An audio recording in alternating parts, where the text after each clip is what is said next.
Here we are today with a younger looking Barry on the board. That's right. It's Boxing Day, or 26th of December, Boxing Day. I don't know where that comes from, but that's a subject for another day. They must have done a bit of boxing back in them days. Yeah. Every Monday. Every Monday. Or is that the present's been re-boxed and taken back to the shops? Probably. Oh yeah, boxing, that's right. Different sort of boxing, yeah. Alright, well tell us what's happening here. This is one of my featured little headlines I had many years ago when I was on top of the award in Shepparton. Actually, I said this once before. I finished. I actually won that award. I can't think. I won the award at the end of the season. I kicked 6 goals that day. Got best on the ground, and I was in front earlier. And I did finish up winning that TV set that year. I just thought I'd better fill in, give it the whole truth. Nothing but wood the truth. panel, all that sort of stuff. And this is whether I was third on the goal kicking. I said, right? You can see that there. It's got Gilmore. What was his deal? Oh, he was full forward. Ian Morgan's running second now. I was just behind him, I think. Now, so it was only 3 between. Of course, you're 6'3" full forward yourself, aren't you? 5'8", 5'8" terror, and I finished second in the women league that year. So Ian Morgan finished up, just beat me by 1. Very good. The record's still saying, Colin. 61 goals. That's at the end of the season, yeah. End of the season. That was just a week before the game. Oh, end of August. Okay. Down the goal. So there's before finals. Is that right? Just before finals. Very good. Pretty clever, I thought. Now, let's see, Warnie's back for the Stars, the Melbourne Stars. Good move or bad move? Very good move, and it's good to see they got the big statue unveiled last week. And look, it's pretty good too. It's a little bit heavy in that statue, as he said in the interview. So I'm about 300 kilos there, but now I'm about 70 kilos. But some of these, when they recognise these players, footballers, cricketers, or whatever, runners, they've got to die before they put the statues up. But at least the last few years they've been putting someone up like Matthews. I didn't agree with him get to the statue anyway. But Shane Warne, he is. I told you last week. He's the second best cricketer I've ever seen. I didn't see. Well, I saw half seen that Don Bradford when I went down to that game I was talking about last week when I seen 1948. That was a charity game, and it wasn't a competition game. Oh, okay. So yeah, I was down there for about 5 minutes and gone. But Warnie is the best bowler I've ever seen, including fast bowlers, and the second best cricketer I've ever seen. Why the best bowler? Because Warnie, I wouldn't sort of quote me on this, but I would reckon, I think he played about 50 something, 58, 59, nearly 60 tests, wasn't it? So does this include everybody? Yeah. Worldwide? No, Australia-wide. Okay, so who's the best bowler in the world? Oh, I have to think about that, but Warnie's the best spinner in the world. Oh, it's probably Muralitharan.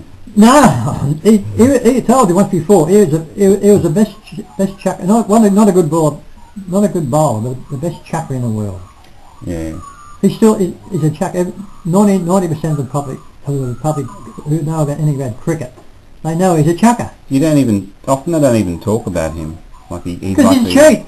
He got no-balled by our umpire, Australian umpire, years and years ago, and he got sacked himself because the Indian people and the Pakistani, where they are, Sri Lankans, they run the show. Warnie, let's go back to Warnie. What made him good?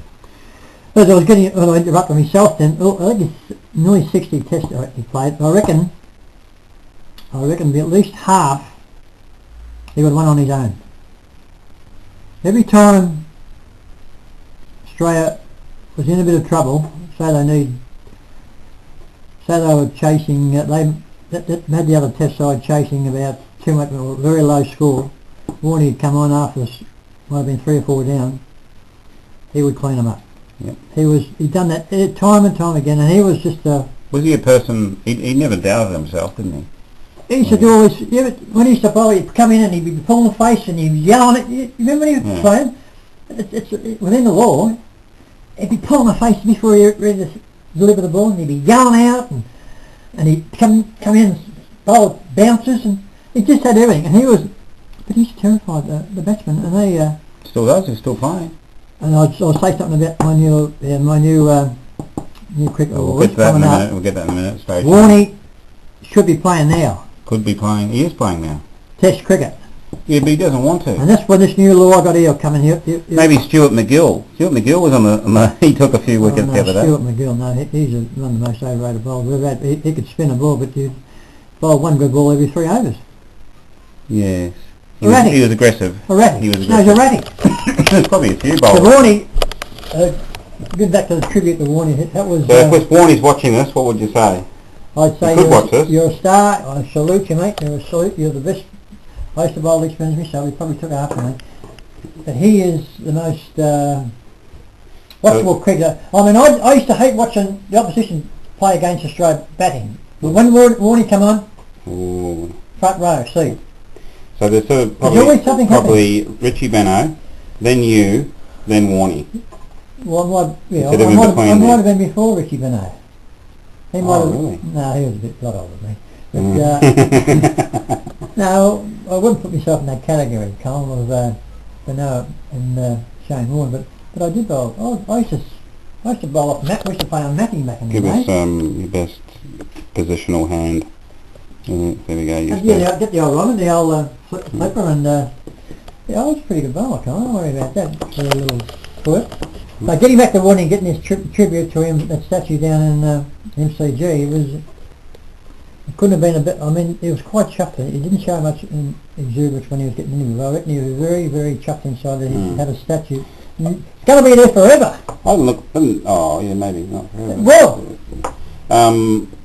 I didn't think it actually looked like him. oh no, look alright. It looked pretty good. But he all these batsmen the last 20 years, they will never forget Shane Warne, like DK Lee. What about Cullinan? Remember him, Darryl Cullinan? He terrified him. He terrified a lot of batsmen. Oh, But he used to warn them, say, oh, I've got him, I've got you, and he'd come in the bowl, maybe next scene they're gone. I thought Darryl Cullinan was his bunny. But anyway, it's a tribute. Barry's tribute to Shane Warne. Congratulations. If you're watching this, Shane Warne, congratulations again. Salute you.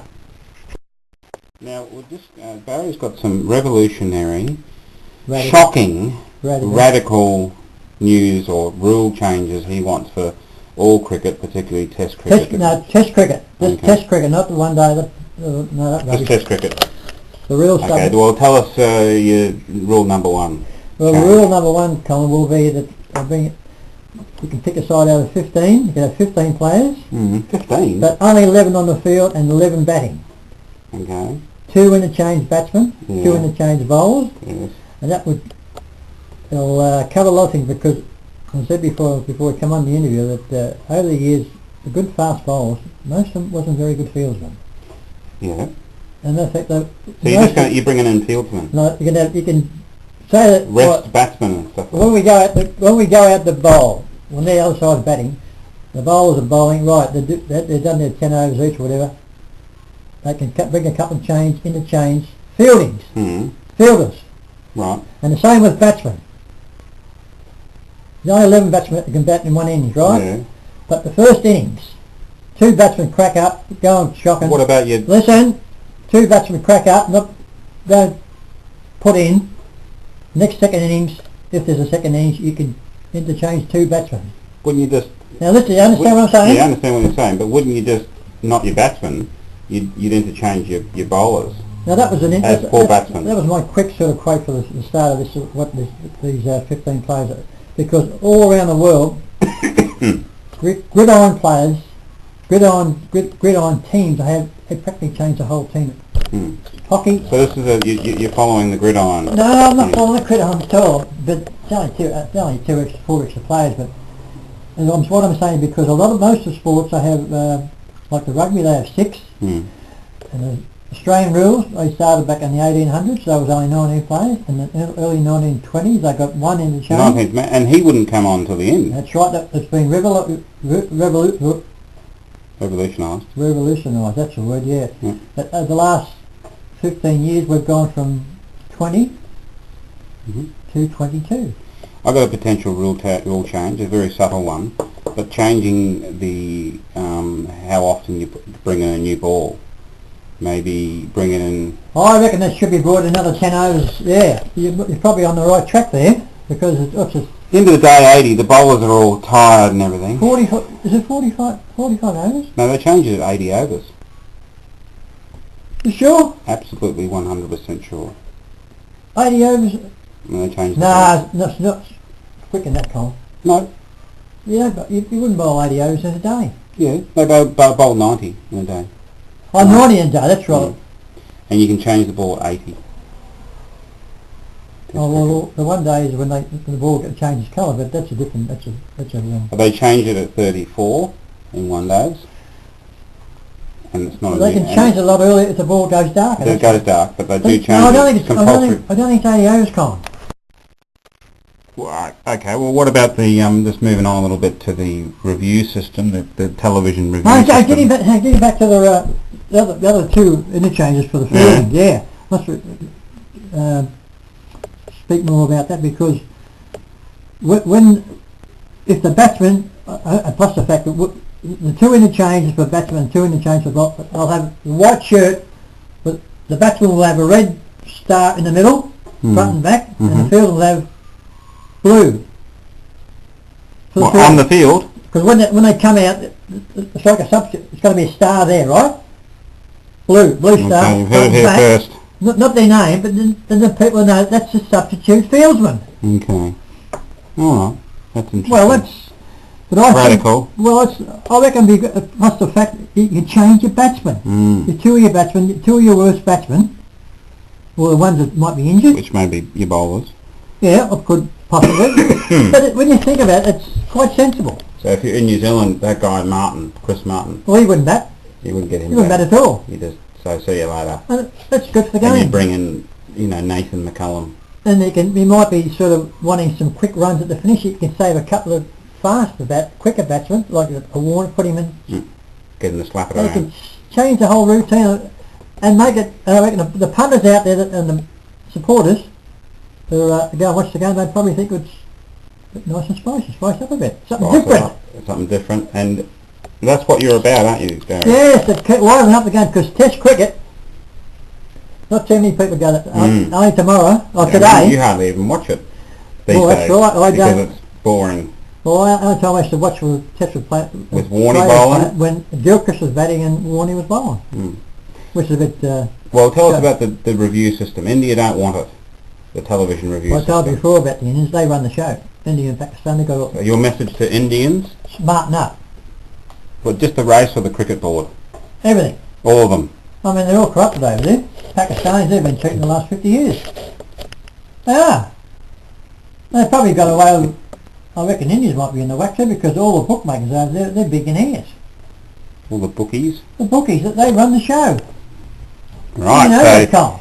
Well, I'm a little bit ill-informed when it comes to that. And we just look at a couple of stupid decisions, just the worst in cricket. RBWs and the like. Two in a row, one over, Pakistani.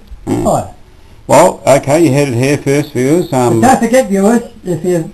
Barry's rants against the Indians and Pakis. Now, the new rule, Pakistan, I if think. you want to make a little comment about that yourself, I'm not wide open. If you want to say something, if you agree with a bit of livening up of the new rules, I mean, nothing wrong. Yeah, please add your comments. Please add your comments to Barry's YouTube, and he will respond to it. I would like to have their views out there too, because I just think that someone might pick this up and say, right, we'll run with this, we'll give it a trial, especially with the red and the blue. With all the red and the blue and all that. Like the one-day cricket. Bit of colour to the... Bit of colour, people say, oh, he didn't go too good in the first innings. But then someone else will put him out and put someone else to give a bit of a go. Get rid of them, sort of thing. All right, well, so a few radical ideas there, so plenty to sort of think about. Enough the game. It's getting very boring, Test cricket, isn't it? Oh, yeah, I like it. Well, you wouldn't go and watch it, would you? Sit in front of TV. Yeah. It's better there. Do something else in the meantime. If you're not watching. All right, well, that's goodbye from me. And goodbye from Boxing Day from Barry.